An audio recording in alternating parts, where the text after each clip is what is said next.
Thank you very much. Prime Minister, Mr. Orban, I don't know if you remember the first time that we met each other. I'm waiting for the translation now. In that hotel in Budapest, that was in December 1989.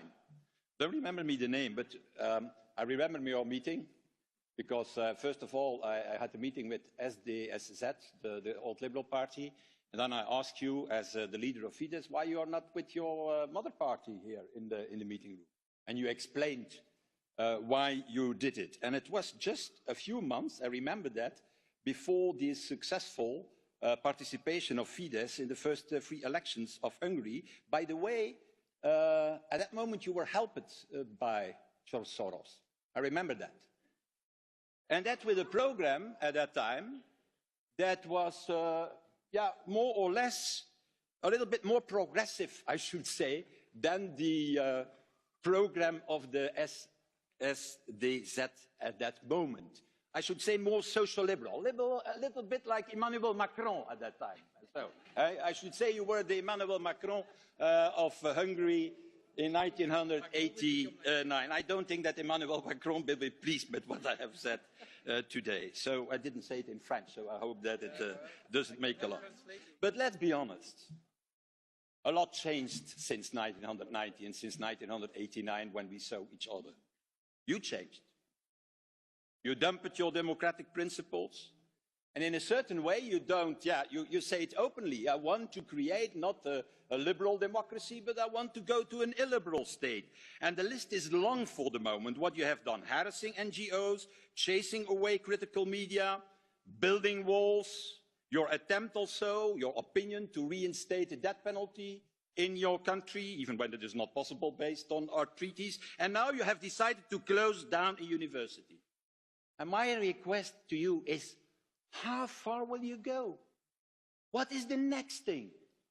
Burning books or so? On the place before the parliament in Hungary? The so-called Lajos Kossuth Square? Is that the next thing? The books may be of Kertész. The books may be of Conrad. Of maybe the books of what is one of my most favorite writers in Hungary, Sándor Márai, because Sándor Márai also was an Hungarian cosmopolitan that you attacked for the moment. And so, when I'm looking to you, you seem proud of it.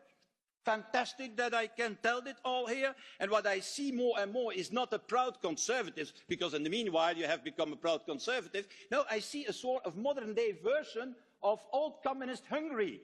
Economic protectionism, excessive nationalism, the search of an illiberal state. And you see enemies everywhere of the Hungarian state. You see enemies in the energy sector, you see enemies in the media, you see enemies in the NGOs, you see enemies now also in the academic world. It's like Stalin or Brezhnev or back. But now in Hungary, they had also that time of paranoia. It's not enough to have a majority in a democracy. You have to chase them. You have to go after them when they have another opinion. So, Mr. Orban, and I will conclude with that, Hungary became a member of the European Union in 2004. You have signed, and your predecessors, to the values of the Union. And all these principles, you know them very well, and even the left or the right in this House respect them. You have violated, in fact, every single of these principles now, in the different cases that have been mentioned by Mr. Timmermans.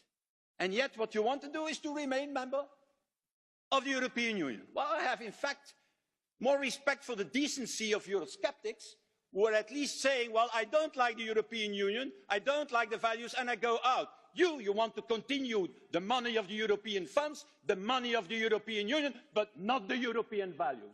That's not for you. How you call that? Not very courageous, I should say, and certainly not in line with the politician based on principles. And so my question to you is, don't you think that it is time to make a choice again, as you made that choice when you became from a liberal democrat, a little bit a nationalist and a conservative? Is it not the time to ask yourself in your soul how you will to be remembered in the future?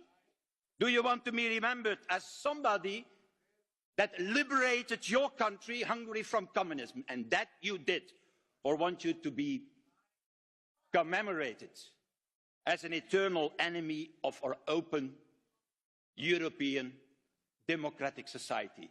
That's the choice that you have to make now.